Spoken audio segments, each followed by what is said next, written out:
তো আজকে দেখো ক্লাস 10 ইংলিশের ডাপ অ্যান্ড ডাটি যে বইটা রয়েছে তুলসী প্রকাশন এর 141 পেজের যে এক্সারসাইজগুলো রয়েছে অর্থাৎ ফ্রেজাল ভার্বের আজকে দেখো ফ্রম মাধ্যমিক এক্সামিনেশনের যে ফ্রেজাল ভার্বগুলো রয়েছে সেগুলো নিয়ে আজকে আলোচনা হবে। তো দেখো আজকে ভিজিটেড প্রথমে রয়েছে দেখো 1 নম্বরের একটা যেটা হয়ে যাবে কিন্তু কল ডাউন, এরপরে স্টপ ট্রাইং রয়েছে যেটা হবে গিভ আপ, এরপরে ক্রিয়েটেড রয়েছে যেটা হবে কিন্তু মেড আপ, এরপরে 2 নম্বর দেখো কন্টিনিউড রয়েছে যেটা হবে কিন্তু ক্যারিড অন, এরপরে রিজেম্বলস রয়েছে যেটা হবে কিন্তু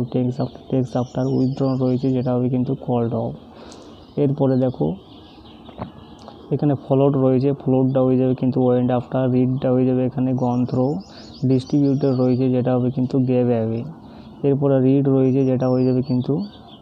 রিডটা হয়ে যাবে এখানে কিন্তু গন থ্রু আর ডিস্ট্রিবিউটেডটা হবে গেভ অ্যাওয়ে, এরপরে স্যাক্রিফাইস রয়েছে 4 নম্বরে একটা যেটা হবে কিন্তু গেভ আপ,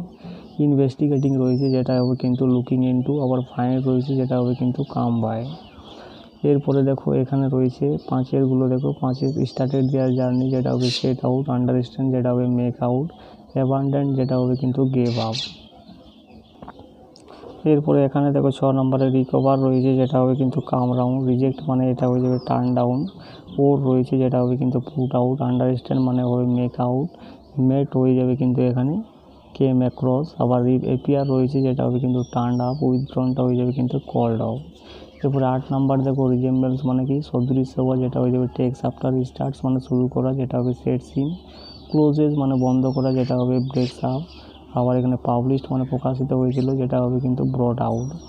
এরপরে 9 নম্বরে দেখো এখানে টলারেট মানে সহ্য করা যেটা হবে বিয়ার উইথ, কন্টিনিউড মানে চালিয়ে গিয়েছিল যেটা হবে কেপ্ট অন, রিজেম্বলস মানে সদৃশ্য হওয়া যেটা হবে টেক্স আফটার, ডায়েট মানে মারা গিয়েছিল যেটা হবে পাস্ট হ্যাভিং।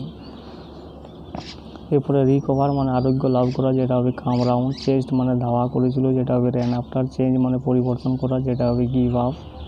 এরপরে দেখো এখানে ফোর্সিবলি এন্টার যেটা হবে কিন্তু ব্রোক ইনটু, জোর করে প্রবেশ করা। এরপরে 11 নম্বরে দেখো এখানে রয়েছে সারেন্ডার অর্থাৎ বশ্যতা স্বীকার করেছিল যেটা হবে গেভিং, রিজেক্টেড মানে প্রত্যাখ্যান করেছিল যেটা হবে টার্ন ডাউন, ওভারকাম মানে জিতে নেওয়া যেটা হবে গেট ওভার, আবার টলারেট মানে সহ্য করা যেটা হবে পুট আপ উইথ। এবার 12 নম্বরে দেখো সারেন্ডার রয়েছে বশ্যতা স্বীকার করেছিল গেভিং, রিজেম্বলস মানে সদৃশ হওয়া টেক্স আফটার, কোয়ারেল মানে ঝগড়া করেছিল যেটা হবে ফল আউট, আবার উইথড্রন মানে তুলে নিয়েছিল যেটা হবে কিন্তু কল্ড অফ। এরপরে 13 নম্বর দেখো ইরাপ্টেড যেটা হবে ব্রোক আউট, আবার হ্যাজ পাবলিশড রয়েছে যেটা হবে ব্রট আউট, আবার এখানে রিজেম্বলস রয়েছে যেটা হবে টেক্স আফটার, আবার টলারেট রয়েছে যেটা হয়ে যাবে কিন্তু বিয়ার উইথ।